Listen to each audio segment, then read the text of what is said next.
our one and only true God and our Savior. Hallelujah. Praise God. Come on, church. Let the Holy Spirit minister unto you right now. You gotta let go. You gotta let go. You gotta let go. Holy Spirit.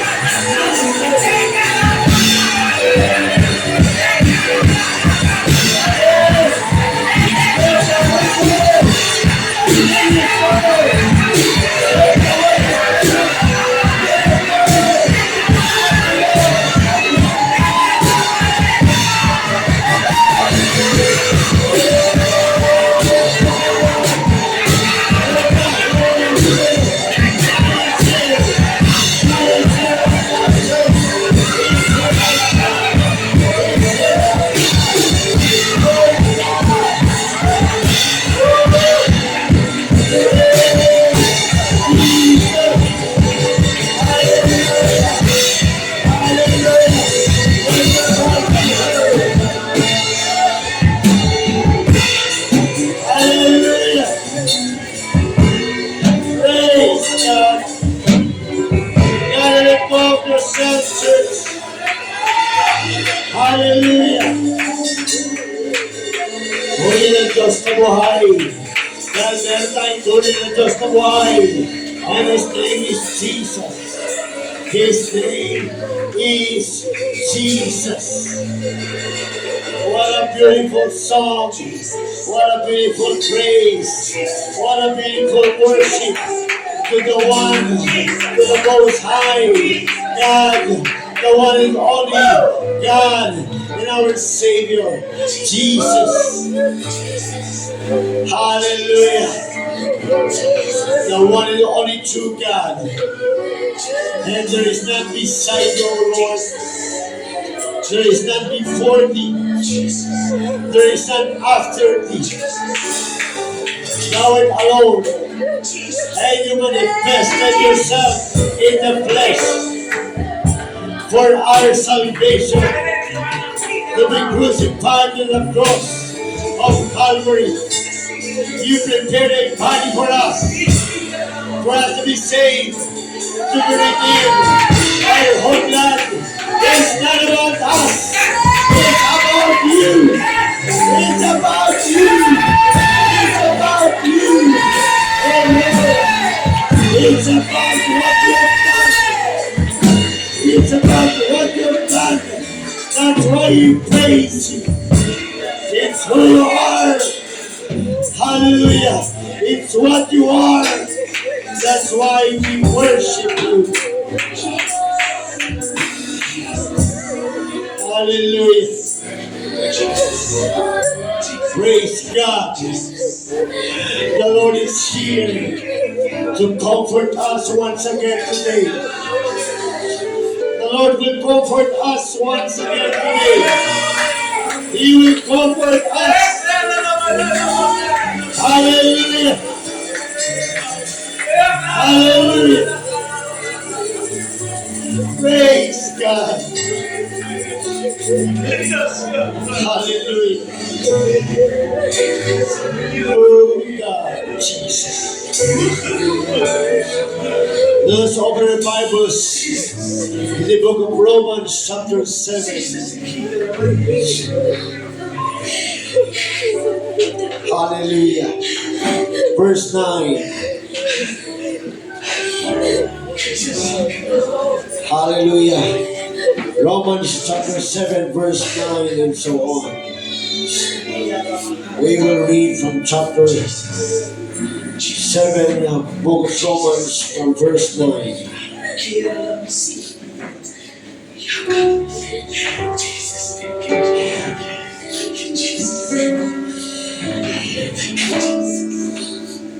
For I was alive with the low ones, for was alive without the low ones. But when the commandment came, sin revived and I died. And the commandment which was ordained to life, I found to be unto death. For sin, taking occasion by the commandment, deceived me, and by it slew me. Wherefore the law is holy, and the commandment holy, and just, and good. Was then that which is good made death unto me? God forbid, but sin, that it might appear sin, working death in me by that which is good, that sin by the commandment might become exceeding sinful. For we know that the law is spiritual, but I am carnal, sold under sin. For that which I do, I allow not. For what I would, that do I not. But what I hate, that do I.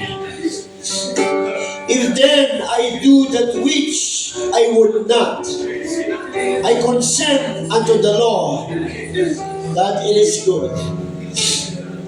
Now then, it is no more I that do it, but sin that dwelleth in me. For I know that in me, that is, in my flesh, dwelleth no good thing. For to will is present with me, but how to perform that is which is good, I find not. For the good that I would, I do not. But the evil which I would not, that I do. Now, if I do that I would not, it is no more I that do it, but sin that dwelleth in me. I find then a law, that when I would do good, evil is present with me. For I delight in the law of God after the inward man, but I see another law in my members, warring against the law of my mind, and bringing me into captivity to the law of sin, which is in my members. O wretch man that I am, who shall deliver me from the body of this death? I thank God through Jesus Christ our Lord. So then, with the mind I myself serve the law of God, but with the flesh the law of sin. Chapter 8, verse 1. There is therefore now no condemnation to them which are in Christ Jesus, who walk not after the flesh, but after the Spirit. For the law of the Spirit of life in Christ Jesus hath made me free from the law of sin and death. Praise God. Purihin natin ang Diyos na buwan. Hallelujah, Lord Jesus. We praise you. We glorify you. We magnify you. Oh, Jesus. Hallelujah. Thank the Lord for your word. Lord, we pray that Thou givest Give us understanding upon your word today. Though make it deep, make it light, O God. Though make dark, make it bright. Make it clear into us, O God. Enlighten us, O God, by your word. Hallelujah. Give us the strength once again, the joy continually to praise and worship you and your marvelous works. Bless us today, O God. Give us the wisdom, the knowledge, the understanding upon thy word, O God. And give us again, once again, the spirit of freedom to praise and worship your holy name. We want to be thankful to you today. We want to thank you today. Give us a spirit of liberty today to worship you, to praise you with our whole heart, O God, with our mind, with our mouth, O God. Hallelujah. We want to give you all the glory, the honor, and the praise. For no one else deserves it, but only you. We give you all the glory, the honor, and praise. Cover all of us by your holy blood. All of us, wherever we are, surround us with numerous holy angels. And once again, pour out your Holy Spirit in this place, in the life, in their places. Make everyone sensitive, responsive to your presence, praising your holy name. Let there be revival, refreshing in the Holy Ghost, speaking of tongues, water baptism in your holy name. In Jesus' mighty name we pray. Everybody say, Amen. Hallelujah. Hallelujah. Glory to Jesus. Hallelujah. At ang pamagat ng mensahe ng Diyos ay the Christian struggle. The Christian struggle. At banggitin po natin ang ating church memory verse. Lumatatagpuan sa Deuteronomy 6:4-6. Sabay-sabay. Hear, O Israel, the Lord our God is one Lord. And thou shalt love the Lord thy God with all thy heart, with all thy soul, and with all thy might. And this word I commanded thee this day shall be in thy heart. Praise God. Kami ang iyong katabi. At tanungin mo, are you struggling? Hallelujah. Are you struggling? Praise God. Walang Kristiyanong hindi nag-i-struggle, mga kapatid. Ikaw ay bago o luma, bago o matagal na, ikaw ay mag-struggle talaga. Maging ang sulat ni Apostol Pablo, mga kapatid, kaya niya na isulat ito dahil siya ay may struggling na nararanasan, mga kapatid. Hallelujah. Praise the Lord. Bakit kaya pag tayo ay andoon na sa kanyang kaharian, sa kaharian ng Diyos, ang sabi doon, He will wipe our tears face to face. Yan ang reality. Praise God. Hallelujah. The Lord will wipe our tears face to face. Pag tayo ay pumasok na sa kanyang harian, sasalubungin niya tayo at pupunasan niya ang ating mga luha face to face. Dahil alam ng Diyos, mga kapatid, na habang tayo ay naghihintay, meron po tayong dinadanas na struggling. Praise the Lord. Maging si Apostol Paul nagsulat, mga kapatid. Kaya binasa ko ito. Dahil ito ang katotohanan. Gusto kong i-comfort tayo ni Lord, mga kapatid. The devil wants to confuse us. Because sometimes we fall to sin. And he makes us think that we are not saved. Kaya ginagawa ng devil, mga kapatid. Because tayo ay nasa human flesh. Tayo ay nasa flesh, mga kapatid. There are still tendency that we sin. We fall. We fail. And this is a big open door for the devil to whisper to your ear, to whisper to your mind, to plant to your heart that you are not saved. Praise God. Pero ito ang katotohanan, mga kapatid. While waiting for the Lord, we are still not perfect. We are still struggling. We are still failing. We still make mistakes. Praise God. Kasi sabi ni Apostle Paul sa verse 9 ng chapter 7 ng book of Romans, "For I was alive without the law once." Nung wala pa yung law, malaya ako. Buhay na buhay ako. Malaya ako. Wala akong pinag-iisipan.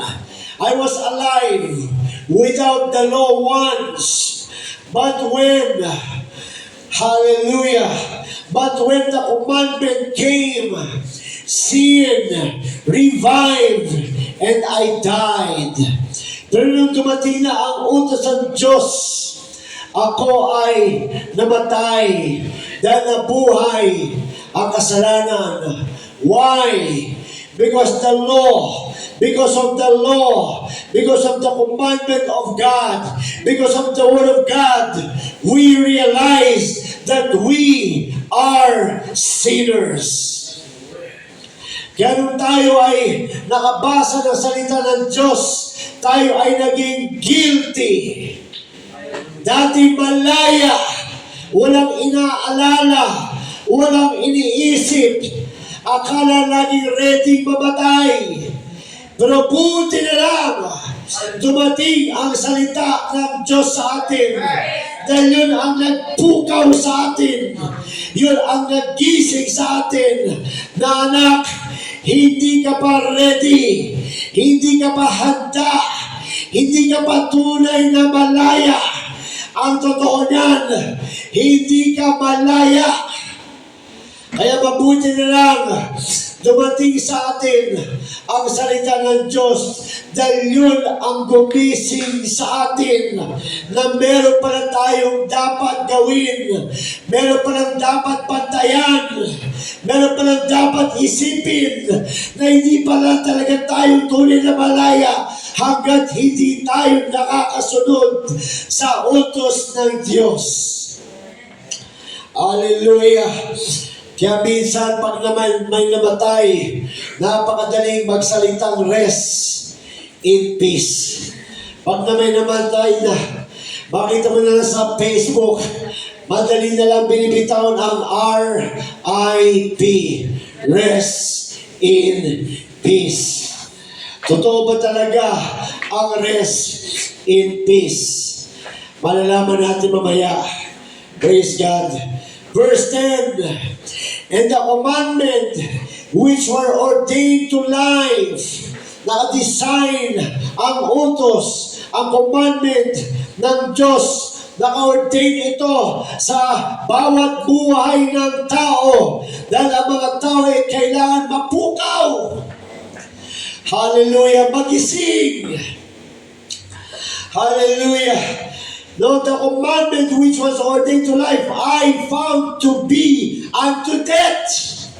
Dahil sa commandment na yan, nalaman ng tao, nalaman natin na tayo ay makasalanan at ang kabayaran ng kasalanan ay kamatayan. Praise God. Hallelujah. Siya ay naging eye-opener. Kaya Apostle Paul, mga kapatid, Siya yung dating nanguhuli ng mga Christians. Feeling malaya, feeling matuwid, feeling okay na. Pero hindi niya alam, pinapadala na pala ng Diyos sa kanya ang salita ng Diyos sa pamamagitan ng ating Panginoong Kristo, sa pamamagitan ng mga apostol ng Panginoon Hesus. Kaya nung ito ay naunawaan niya, nung tinawag na siya ng Panginoon at nung nakasunod na siya, naging malalim lalo ang pananaw niya sa buhay niya. Napakaganda nito mga kapatid. Hallelujah. Kaya sabi dyan, verse 11, foreseeing, taking occasion by the commandment, deceived me. Praise the Lord. Kung wala ka palang alam sa salita ng Diyos, matagal ka nang dinadaya ng sanlibutan. Kung wala kang alam sa salita ng Panginoon, matagal ka na palang pinaglalaroan ng kasalanan. Kung ayaw mo pala tumanggap ng Bible study, matagal ka na palang nagpapahawak sa kasalanan. Wala kang kalam-alam. Bigla ka nalang bumulanta dyan at hindi ka ligtas. Pasalamat sa Diyos dahil tayo mga kapatid ay dinatnan din ng salita ng Diyos katulad ni Apostol Pablo at hindi tayo pinabayaan ng Panginoon. Hallelujah. Kaya sabi sa verse 12, wherefore the law is holy, and the commandment holy, and just, and good. So meron isang tanong sa verse 13, was then that which is good made death unto me? Hindi. Praise God. Yung law of God, hindi ka gustong dalhin sa kamatayan. Ito ang nagpupukaw sa tao na ito'y nagpapaalala sa tao. Ito ang nagbibigay ng kaunawan sa tao.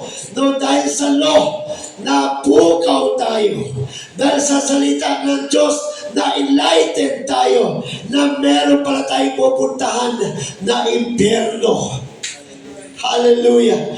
Kaya ito ay hindi magdadala sa atin sa kamatayan, kundi ito ang ating leader. Ito ang magli-lead sa atin kung paano tayo mangailangan ng isang tagapagligtas. Sabi ni Paul, itong good, itong holy, ito ba magdadala sa akin sa kamatayan? Hindi. Ito ang magpapaalam sa akin na mapupunta ako sa kamatayan kung hindi dumating sa akin ang salita ng Diyos para akong bata na walang magulang, na walang nagtuturo. Pero salamat sa Diyos dahil dumating sa akin ang salita ng Diyos. Kung ganon, ang sin, ang kasalanan na ginagawa ko ay lalo kong nakita na dating gumagawa ko na kasalanan na hindi ko nakikita.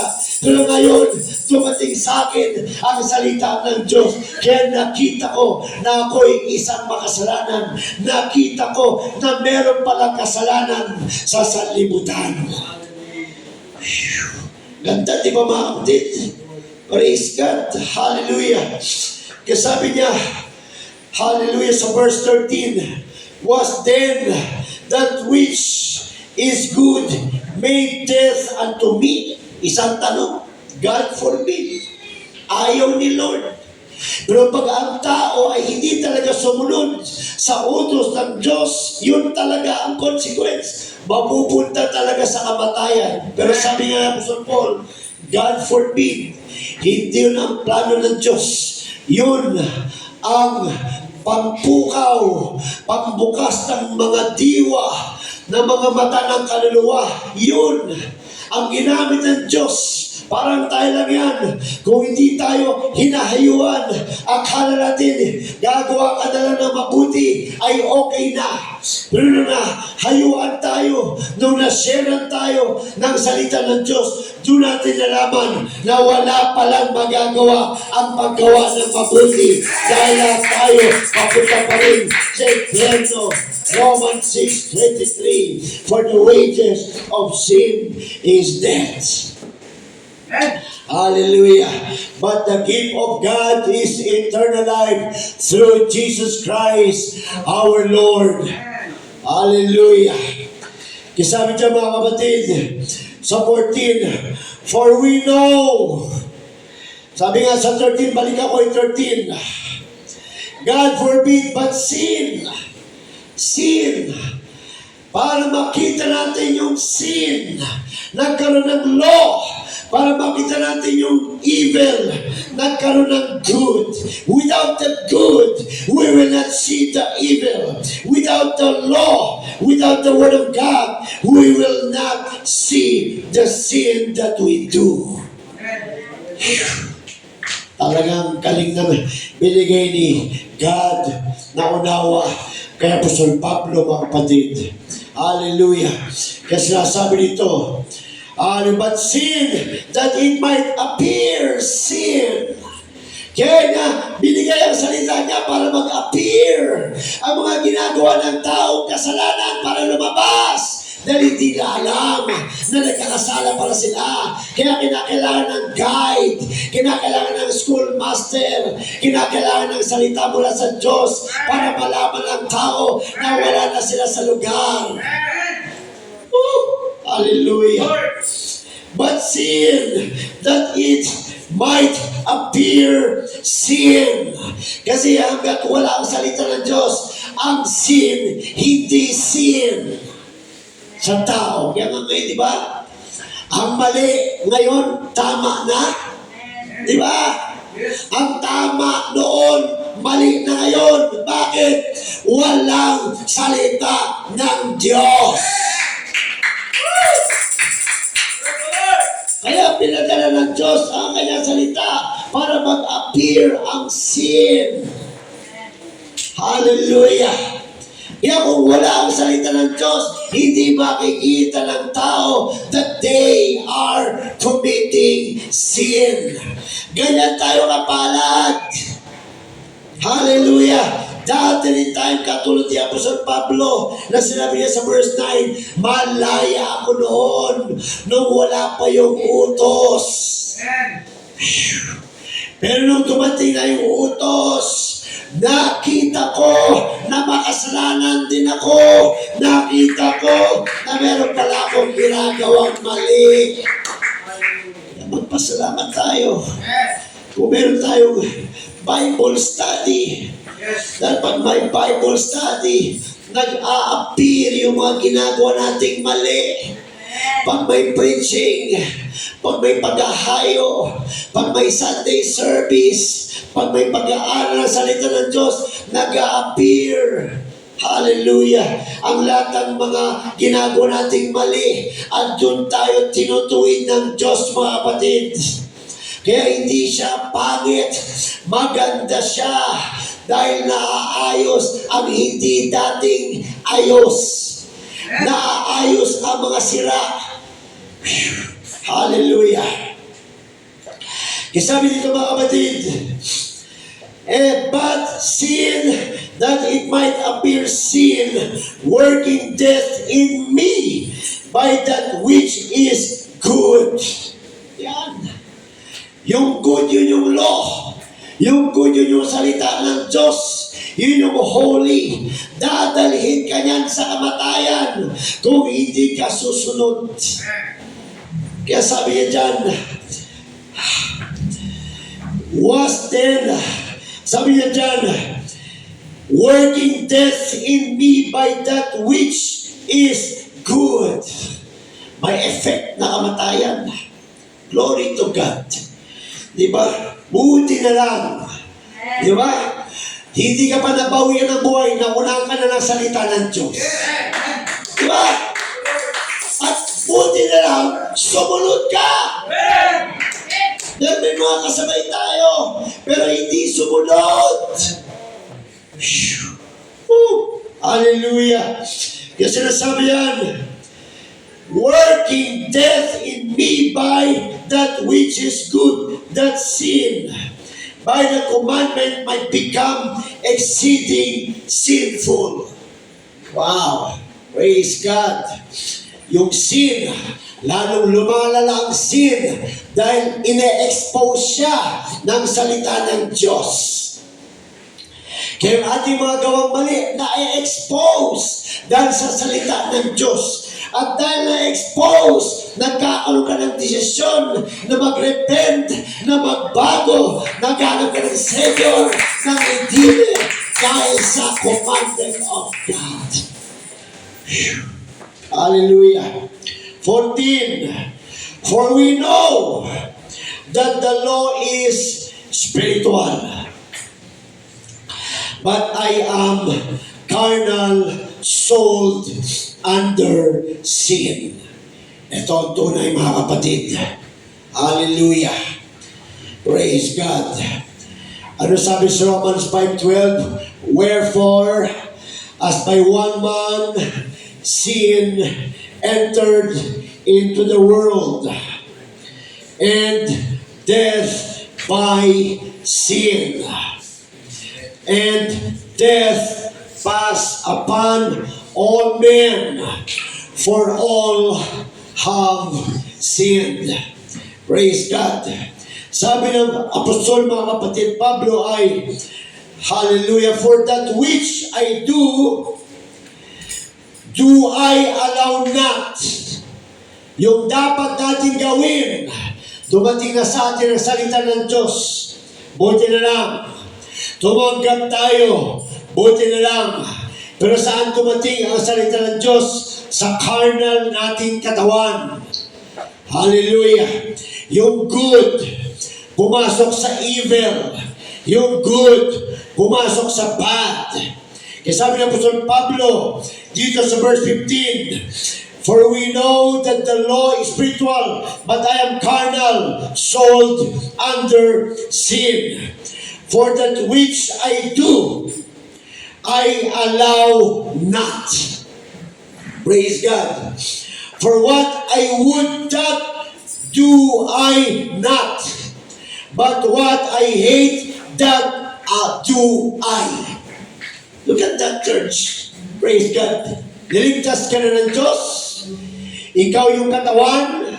Pinasok ka ng good. Kaya natin nararanasan, mga kapatid.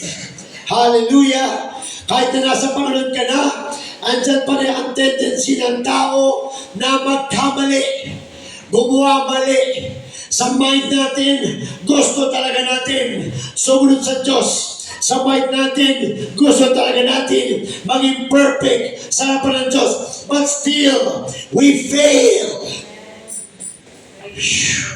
We fail. Hallelujah. Yung dapat kong gawin, hindi ko ginagawa. Yung hindi ko dapat gawin, nagagawa ko. That's why we struggle. That's why we struggle. And this struggling is the open door of the devil to tell you, you are not saved. Yan ang ginagawa ng Diablo. No? Kahit anak ka na, silyado ka na, may Holy Ghost ka na, baptized ka na in Jesus' name, nagkakasala ka pa rin. Correction. Iba yung nagkakasala sa living in sin. Kasi living in sin, wala sa repentance yun. Ang sinasabi dito yung nagpapatuloy, nagpapakatapat, pero nagkakamali. Baka mamaya sabihin natin, pwede pala mag-living in sin na rin eh. Hindi yun. Ang sinasabi ng Apostol Pablo, siya ay nagpupumilit maging tapat, pero nag-fail pa rin. He is not living in sin. He is faithful to God, but sometimes he fails, just like you. You're trying your best, but still we fail. Yung nasa isip mo na dapat mong gagawin, hindi mo ginagawa. At yung dapat na hindi mo ginagawa, nagagawa mo. Open door ito sa tablo. Para sabihin sa'yo, kita mo, hindi ka saved. Gusto kayo discourage ng devil. Gusto kayo confuse. Gusto ka dituhin. Gusto guluhin ang utak mo. Pero hindi yan ang case. Ang sabi ng Apostol Pablo, mga kapatid. Amen. Verse 15. Ulitin ko. For that which I do, I allow not. Is good. For what I would, that do I not. Kung ano yung dapat, hindi ko ginagawa. But what I hate, that do I. Yung ayaw ko. Di ba pagod na tayo sa kasalanan? Di ba galit na galit tayo sa kasalanan? Bakit nagagawa mo pa rin yun? Bakit nag-fail ka pa din? Sino ba dito ang wala nang nagagawa kasalanan, taas sa kamay? Mag-rapture ka na. Di ba? Lahat tayo nagkakamali. Lahat nag-fail pa din. Gusto mo maging tapat sa Diyos. Pero bakit nag-fail ka pa din minsan? Yan ang sinasabi ni Paul. Apostol Paul, mga kapatid. Hallelujah. Verse 16. If then I do that which I would not. Kung nagagawa ko yung hindi ko dapat ginagawa, I consent unto the law that it is good. Dahil sa law na good, na-expose yung hindi ko na dapat ginagawa. Kumbaga, guilty. Boom. Praise God. Now, 17, then it is no more I that do it. Hallelujah. It is no more I that do it, but sin that dwelleth in me. Ano sinasabi nito, mga kapatid? Ligtas ka na. Meron ka ng new nature. 2 Corinthians 5:17. Pero andyan pa rin sa'yo ang old nature. Hallelujah. Kumbaga, dalawa ang nasa'yo. Yung old nature, tsaka yung new nature mo. Yung spiritual nature mo. Nasa'yo. Praise God, nasa'yo din ang old nature mo. Kaya minsan nag-fail ka dahil hindi na yan ikaw. Yan na yung sin na matagal lang nakatira sa'yo. Yan yun. Hallelujah. So, pastor, pwede. Yes, pwede lang, no? So, pwede ba na, pastor? Tingnan natin. Praise God. So, sabi niyan, now then it is no more I that do it, but sin that dwelleth in me. Yung kasalanan na nananahan sa akin. Yan. Yung kasalanan na nananahan sa akin. Praise God. Hallelujah. At sabi niya, mga kapatid, thank you, Lord. Sa verse 18, for I know that in me, that is in my flesh, dwelleth no good thing. Sa flesh natin, walang nananahan dito mabuti. Sa flesh natin, walang nananahan dito mabuti. Praise God. For I know that in me, that is in my flesh, dwelleth no good thing. Kaya ang Christian dapat nagbabantay talaga. Huwag tayong bilib sa sarili na may Holy Ghost na ako. Nasa laman ka pa rin. Huwag mo sabihin na may Holy Ghost ka na, wala ka ng pita ng laman. Huwag mo sabihin may Holy Ghost ka na, wala ka na dun. Andyan pa rin yan. Kaya yan ang sinasabi ng Apostol Pablo, mga kapatid, yung dapat kong ginagawa, hindi ko nagagawa. At yung dapat kong hindi ginagawa, nagagawa ko. So hindi na ako ito. Kundi ito na yung kasalanan na nasa akin. Kaya minsan nagkakamali tayo because of that. Because of that sin that dwelleth in us. Hallelujah. Kaya sabi ng kapatid, hallelujah, verse 19, for the good that I would, I do not, but the evil which I would not, that I do. Si Apostle Paul na yan, ha? Praise God. Hallelujah. Si Apostle Paul na yan. For the good that I would, yung dapat kong ginagawang good, sabi ng Apostle Paul, I do not. I do not. Praise God. Hindi ko ginagawa. Hallelujah. Amen. For the good that I would, I do not, but the evil which I would not, that I do. Kaya si Marites, sino si Marites? Siya yun. Dapat na hindi ginagawa. Si Marisol, di ba? Si Lai, pagsisinungaling, galit, tampo, lahat na. Yan sinasabi ng Apostol Paul. Yung dapat na hindi ko na ginagawa, nagagawa ko pa din. At yung dapat na gagawin ko, hindi ko magawa. Yan. Yan ang truth. Ang Christian may struggle. Kaya wala sabihin na wala tayong struggle, may struggle tayo. Lahat ng Christian may struggle. Kaya we cannot judge, but bawat isa ay may struggle. Bawat isa ay may struggle. Hallelujah. Praise God. Now, if I do that I would not, ngayon kung gagawin ko, yung hindi dapat, it is no more I that do it.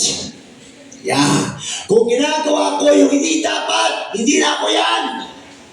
Hindi na ako yan. Sabi ni Apostol Paul. Now, if I do that I would not, it is no more I that do it, but sin that dwelleth in me. Praise God. Hallelujah. Praise the Lord. Amen. So kung nagagawa mo yung mga hindi mo na dapat ginagawa, hindi na yan ikaw. Bakit? Sino ka na ba ngayon? Ikaw na yung anak ng Diyos ngayon. Ikaw na yung tinataka niya na kanya na. So bakit nagagawa mo pa yung hindi mo na dapat nagagawa? Dahil hindi na yan ikaw. Yan na yung kasalanan na matagal nang naninirahan sa'yo. Kaya huwag kang madi-discourage. Huwag ka magpapatisip sa devil. Huwag ka madi-discourage na hindi ka ligtas. Dahil yan talaga ang struggle ng Christian. Hanggat hindi pa nagra-rapture, mga kapatid, andyan tayo sa kalagayan na yan. Dahil andyan tayo sa lupa. Lahat ng mga inanoint ng Diyos, mga kapatid, bumagsak sa kasalanan. Pero nung nirestore ng Diyos, ginamit ng Diyos mightily, mga kapatid. Hallelujah. Verse 21, I find then a law that when I would do good, evil is present with me. Yan. Natuklasan na ngayon ni Apostol Pablo na tuwing gumagawa siya ng mabuti, hindi absent ang evil. Present din ang evil. Ang ibig sabihin nito, mga kapatid, gumagawa ka ng good, dumadaan sa iyong human flesh. Yung evil na nasa iyo, dumadaan pa rin dyan. Ang good, tuwing sumusunod ka sa Diyos, andyan pa rin yung katawang laman. Tuwing sumusunod ka sa Diyos, andyan pa rin yung human will na ayaw. Pero sumusunod ka sa Diyos. Pero andyan ang human will na ayaw. Kaya ang human will, siya yung madalas magreklamo. Siya yung madalas na tinatamad. Siya yung madalas na umayaw. Dahil yan yung evil. Pero law of God ay nasa iyo na. Kaya sinasabi ni Apostol Pablo, I find then a law. May natuklasan akong law. May na-discovery ako. Bakit? Anong gusto sabihin ni Paul? Na habang nagpapagamit sa Diyos, si Apostol Pablo, mga kapatid, nakakaranas siya ng paghihirap. Bakit siya nakakaranas ng paghihirap? Kasi yung laman niya ayaw. Kaya tayo nagiging living sacrifice. Dahil yung laman natin ayaw. Pero dahil sa Espiritu ng Diyos na sa atin, nakakalakad tayo. Nakakalakad tayo. Dahil sa Espiritu ng Diyos. Dahil sa grasya ng Diyos. Yung laman natin umaangal. Praise the Lord. Hallelujah. Kasi sabi ng Apostol Pablo, I find then a law that when I would do good, evil is present with me. Ano yung sabihin ito? Magbantay ka ngayon. Dahil nalaman na natin na ganyan pala ang kalagayan ng isang Kristiyano. Ikaw ay ginawa niya ng anak. Ikaw ay niligtas niya na. Binautismo niya na sa kanyang pangalan. Binigyan ka na ng banal na Espiritu. Ikaw ay anak na ng Diyos. Pero magpantay ka dahil ayaw ng laman. Yan ang una mong kalaban. Yan ang una mong kalaban. Yung iyong katuwang laman. Kung ayaw mo dahil sa laman. Pero gusto ng Diyos. Pero dahil ayaw mo dahil sa laman. Kaya ang Christian ay nagbabantay. Dahil kung hindi siya magbabantay, magtatagumpay talaga si laman. Kasi nasabi ni Apostol Paul, Church, you need to go forward. Wala nang ibang daan. Dahil kung hindi ka aabante, ang evil ay present. Kaya napapansin nyo, pag di tayo nakakapagbasa ng salita ng Diyos, ba't ka nanlalamig? Kung wala ng evil sa ating mga kapatid, kung wala ng evil dito sa ating buhay mga kapatid, at meron ka ng Holy Ghost, dapat di ka na makakaranas ng panlalamig. Yes. Dapat hindi ka natatamarin. Dapat hindi ka na-atras. Kaya ka umatras dahil evil is present. Hallelujah! Kasi sabi ng Apostol Pablo sa verse 22, For I delight in the law of God after the inward man. Kaya magpasalamat tayo sa Diyos sa inward man natin. Dahil yung inward man natin ay yun yung bago. Yun yung bago mong nature. Yan yung dahilan kung bakit ka nandito sa church. Yan ang dahilan kung bakit nakapagpuri ka sa Diyos. Kaya pag tinamad ka, yan din ang dahilan. Hallelujah! Pag ayaw mo na, pag tatalikod ka na, yan din ang dahilan. Dahil ang evil is present. So we have a choice every day. Malalim, di ba? Pero maganda, di ba? Sarap. Amen. Di ba? Kaya kanya-kanya ang bawat isa may battle. Hallelujah. Kaya dapat tayo nagtutulungan. Nagpapalakasan.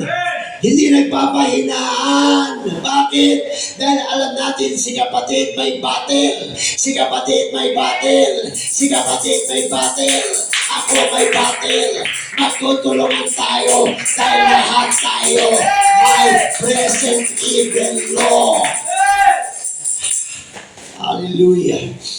Sabi ng Apostol Pablo sa verse 22, For I delight in the law of God after the inner man. Nagpapasalamat si Apostol Pablo sa law of God. Dahil kung wala yung law of God, hindi siya magtatagumpay. Yung law of God ay nasa inner man natin. Yes, ganyan si brother. Yes, ganyan si sister. Yan ang ugali niya. Yan ang kahinaan nila. Pero yan ang kanilang, yung evil na nasa kanila. Pero yung nasa kalooban nila is the law of God. Praise God. Hallelujah. Kaya nga pag nag-rapture, ang sabi doon, we shall be like Him. Dahil may iwanan dito lahat ng evil, lahat ng kahinaan, lahat ng katamaran, lahat ng kapaguran. Iiwanan na yan. Hindi na yan sasama doon sa kalinga ng Diyos. Kaya kung maunawa natin ito, lalalim ka sa pag-unawa sa mga tao. 23, but I see another law in my members. Hallelujah. Dalawang law binabagit dito niya. Ano ba yung law? Utos. Kaya nga nagagawa mo yung ganyan kasi inuutosan ka. May utos, may command, may power. Sabi ng Apostol Pablo sa verse 23, but I see another law in my members, warring against the law of my mind. Ano yung law? Nasa members. May law sa bawat parte ng ating katawan na nakikipagbaka sa law na nasa ating isipan. Ano yung law na nasa ating isipan? Nakalagay sa Hebrews 8:10. Ang law ay niligay ng Diyos sa ating isipan. Kaya ka nag-church dahil sumusunod ka sa law na niligay ng Diyos sa iyong isip. Pero minsan, hindi ka makatagal dahil sa law na nasa iyong members of the body. You see? Itindihan mo natin mga kapatid? Praise God. Bakit hindi ako makatagal sa church? Because of the law that is in the members of my body. Pero I stay. I decide to stay. I decide to continue. Kahit nahirap ako, kahit manlamig ako, kahit pagkapang, I decide to continue because I have that law. I have that commandment in my mind, written in my heart. Pero saan nakalagay? Sa katawang bat. Kaya nagtataka ang tao pag sila ay tunay na born again. Dahil ang pagkakilala sa iyo noon pa, isa kang bat. Kaya pag nagbago ka, magtataka sila. Ba't nagbago yan? Dati ganito yan. Dati ganito yan. Dati ganito ginagawa niyan. Ngayon hindi na. Dahil ang nakatata sa kanilang isip ay yung pagkakilala sa iyo. Dati being as evil. Pero yung evil, praise God, yung law of evil na nasa members ng ating katawan, pinasukan ng Diyos ng law of good. Sinulatan ng Diyos ng law of good. Kaya araw-araw tayo may battle.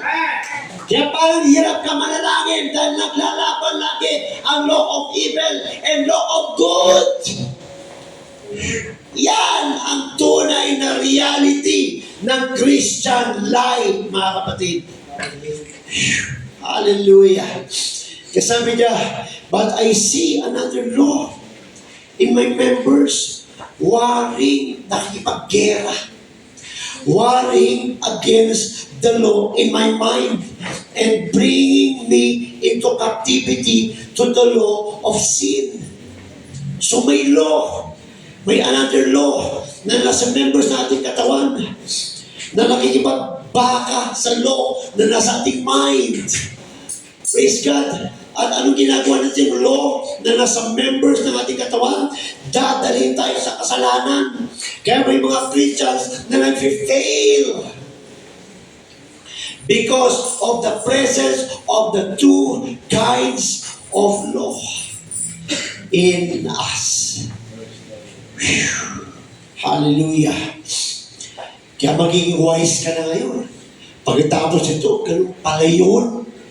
Maging wise ka na ngayon paglabas mo sa church.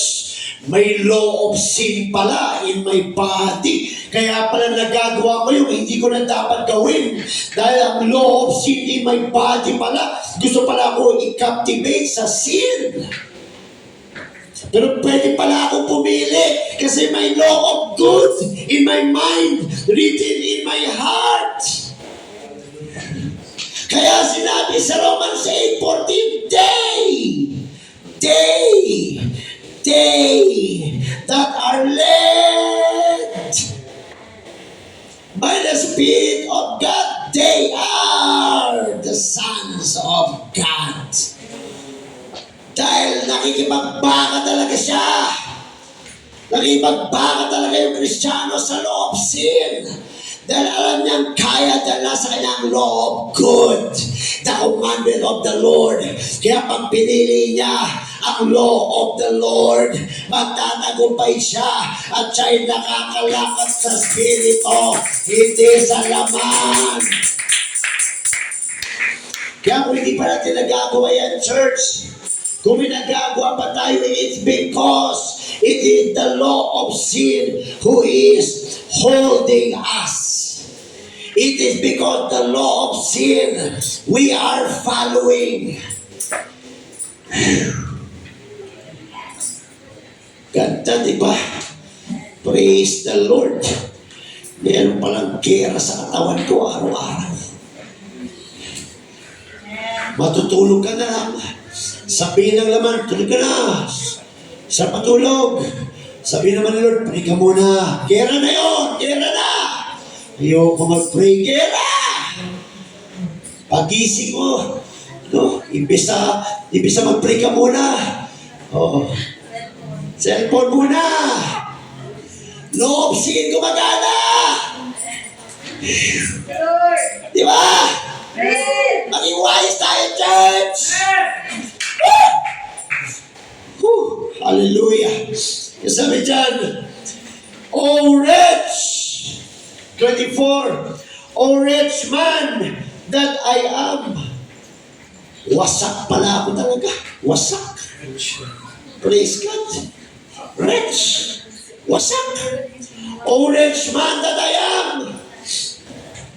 Who shall deliver me from the body of this death? Who will deliver us from the body of death? Jesus! Jesus! Hallelujah! May pag-asa ka. Kaya nga sabi sa Romans 6:23, but the gift of God is eternal life through Jesus Christ our Lord. Hallelujah! Kaya lahat ng tao ay may pag-asa. Diba? Naalala ko may amit noon. Gusto ko magbago, di ko magawa. Yung mga rap-rap noon. Diba? Gusto ko magbago, di ko magawa. Because of the law of sin. Kailangan niya ng law of God in his body, in his mind, in his heart. Because without the law of God, hindi posible. Kaya sabi ni Paul, O wretch man that I am. Alam niyo yung wretch? Wretch yan eh. Wasak. Hindi na maayos. Praise God. O wretch man that I am, who shall deliver me from the body of his death? Sabi niya, 25, I say God through Jesus Christ our Lord. Kaya ang ginawa ng Diyos, yung law, yung good, yung holy, yung commandment, nagkatawang tao! Woo! Dahil alam ng Diyos na hindi kaya talaga ng tao. Di ba sabi sa James 2:10, masulbo ang lahat. Magkamali ka sa isa, guilty ka sa lahat. Kaya sabi ni Paul, Rex talaga ako, Rex ako. Wasak talaga ako nito. Pero salamat, nakilala ko si Jesus. Salamat, Tinawag ako ni Jesus. Salamat, salamat. Nagkaroon ako ng pananampalataya. Salamat, nabautisman ako sa pangalan niya. Salamat, nakatanggap ako ng Pananaspirito. Hallelujah. Kasama pa, I thank God through tumaan ka kay Lord Jesus. I am the way, the truth, and the life. No one cometh to the Father but by me, but by the cross of Jesus. Doon na naman ang bagsak. Romans 6, 3-5. Baptized in Jesus Christ's name, buried with Him. Hallelujah. Praise God. Kaya sabi niya, I thank God through Jesus Christ our Lord. So then with the mind, look at this church. Ito totoong nangyayari sa'yo. With the mind, I myself serve the law of God. Kaya ka narito because you have decided to follow Jesus. Kaya nandito ka with your mind dahil dyan nilagay ng Diyos ang law sa iyong mind. Kaya mapalad ka, mapalad tayo dahil ang ginawa ng Diyos, Hebrews 8:10, nilagay niya ang law niya sa mind mo. At dahil dyan, nag-decide ka na sumunod kay Jesus. Kaya sabi ni Paul, Apostle Paul, with my mind, hallelujah, walang importante sa akin kung ano yung flesh ko, ay importante sa akin yung mind ko. Dahil doon nagbabase ang Diyos. Ano yung mind mo? Ano yung heart mo? Hallelujah, hallelujah. Kaya sabi niya, with my mind, I myself serve the Lord, the law of God, but with the flesh, the law of sin. Ibig sabihin mga kapatid, Apostle Paul is encouraging ka, don't stop even when you fall. Don't stop even when you fail. Don't stop even when you sin, you fail, you cry, you get lazy. Don't stop because what's in your mind is what's important in the Lord. Praise the Lord. Your presence here today speaks, shows what's in your mind. Hallelujah. If you are not in the church today, if you don't want to go to church today, if you don't want to continue to the Lord, that speaks of what's in your mind. Hallelujah. Kaya huwag tayong tumigil. Kung ikaw ay nagkasala, huwag kang tumigil. Kung ikaw ay bumagsak, huwag kang tumigil. Kung nalihika ka, huwag kang tumigil. Panalangin ka. Huwag, dahil ang pinipit ka ng Diyos, nagpapatuloy ka, malamig o mainit, bumagsak o hindi, ang tinitignan ng Diyos, nagpapatuloy ka, dahil yan ang proof ng iyong pananampalataya.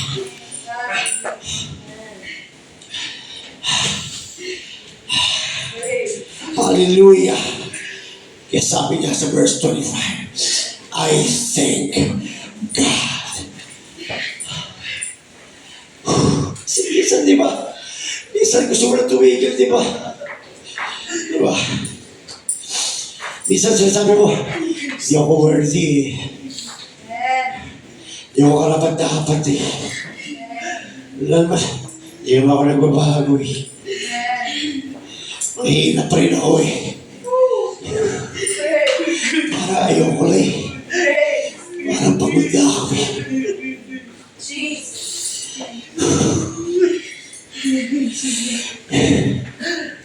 Sabi nga ni Moses, kung hindi kami susunod sa Lord, saan kami pupunta? Where will we go? If we will not go with thee, where will we go? Hallelujah. Kaya gano'n pala ang Christian, mga kapatid. Go lang ng go. Nagkamali ka, go lang ng go. Natapakan kayo ka lang. Because yung pagpapatuloy mo, that's what's in your mind. Kaya sinabi sa verse 1 ng chapter 8 ng Romans, therefore, there is therefore now no condemnation. Wala nang condemnation sa iyo. Wala nang condemnation, sir. Hindi ka na i-condemn ng Lord. Praise God. There is therefore now no condemnation to them which are in Christ Jesus, who walk not after the flesh, but after the Spirit. Hallelujah. Yung pala mangyayari. Yung flesh mo nag-fail pero nagpapatuloy ka. That's walking in the Spirit. Walking in the Spirit means not perfect. Means continuance. Continuing. Napapatuloy. Hallelujah. Kaya let ka ng Spirit pag nagpapatuloy ka. Hallelujah. There is therefore now no condemnation to them which are in Christ Jesus. Paano maging in Christ? Be baptized in the name of Jesus Christ. Receive the Holy Ghost. Speak in tongues. Be born again. Then you becoming in Christ. If you are in Christ, the Holy Ghost, the law of God is in your heart. Written in your heart. Praise in your mind. Now you can walk in the Spirit. So huwag mo intindihin yung kahinaan mo. Huwag mo intindihin yung mga pagkakamali mo. Ang intindihin mo, magpapatuloy ka. Magpapatuloy ka. Babangon ka. Tatayo ka. Diretso ka. Aabante ka. Pagkabang. Pagkalun. Pagkakbo. It's up to you. Ang importante, magpapatuloy ka. Huwag kang titigil. Huwag kang magpapadiscourage. Huwag kang matadala sa iyong mga pagkakamali. Because you have the law of sin in our members of our body. Andyan yan. Makikipagkira yan hanggat hindi nagra-rapture. Andyan yan hanggat hindi nagra-rapture. Dadalasin natin yan hanggat hindi nagra-rapture. Nagpapatuloy yan. Kaya hanggat hindi nagra-rapture, pagpatuloy ka din. Magpatuloy ka din sa Panginoon.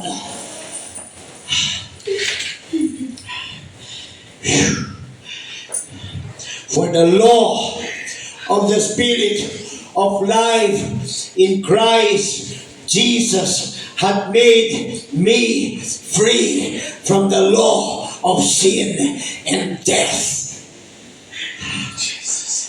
Dahil pag ikaw ay nagpapatuloy, malaya ka sa kapangyarihan ng law of sin. This is the time, church, that you can kneel down. Kung ikaw, ilang buwan na, ilang taon na, matagal lang nahihirapan magpatuloy, bumagsak sa kasalanan, feeling hindi na pinapakinggan ni Lord. Hallelujah. Praise God. Magpatuloy ka. Because the law of God, hallelujah, is in you. Kung matagal ka na hindi na pupuspos,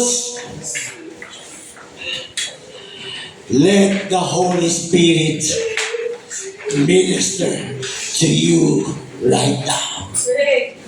Ay tulutan mong gamutin ka ng Panginoon Isus sa oras na ito. Kung matagal ka ng pinalungkot, kung matagal ka na nasa pain, kung matagal ka ng feeling mo wala kang pag-asa, Let the Lord minister to you right now. Because your presence alone speaks of His law in your heart and mind. Kaya minsan feeling mo hindi karapat-dapat, that is the law of sin. Feeling mo ayaw mo na, that is the law of sin. Kaya si Apostol Pablo, mga kapatid, kahit ano nangyari, dumiretso siya. Dumiretso lang. Kahit may battle, kahit may gera, kahit mahirap, dumiretso siya na naunawaan niya ang presence ng law of sin and the law of God in him. What is your choice? Who will you serve? It's okay to struggle because struggle means you have the law of God in you and you are blessed.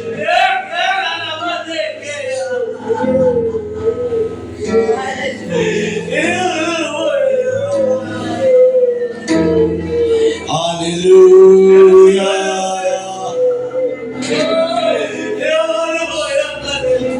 Hallelujah. Praise God.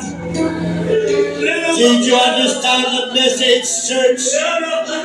You have two laws in your body. What makes you feel sad? What makes you feel down? What makes you fail? What makes you sin is the law of sin. Hallelujah. But on the other side, you have the law of God. Kaya sabi ng Apostol Pablo, I thank God through Christ Jesus. Dahil hindi kaya ng tao masunod ang law of God. Yan ang ginawa ng Diyos. Sinulat niya ang kanyang law sa puso ng tao. Nilagay niya sa ating isip. Paano nangyari yun? Sa pamamagitan ng Holy Spirit. Nung tinanggap mo ang Holy Spirit, doon na nagkaroon ng kaganapan ang pagsulat ng law ng Diyos sa iyong puso at paglagay sa iyong isip. Paano nagkaroon ng Holy Spirit? Ang sinabi ng Apostol Pablo, I thank God through Christ Jesus. Dahil sa pamamagitan ng pagsunod ng bugtong na anak sa Diyos na mapako sa cross of Calvary, naging available ang kaligtasan, naging available ang banal na Espiritu. Acts 2:38. Then Peter said, repent and be baptized, every one of you, in the name of Jesus Christ, for the remission of sins, and ye shall receive the gift of the Holy Ghost. For the promise is unto you, and to your children, and to those that are afar off, even as many as the Lord our God shall call.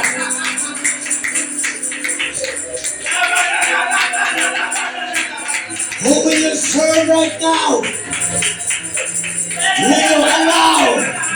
you allow the Holy Spirit to minister to you right now? Let your voice be heard.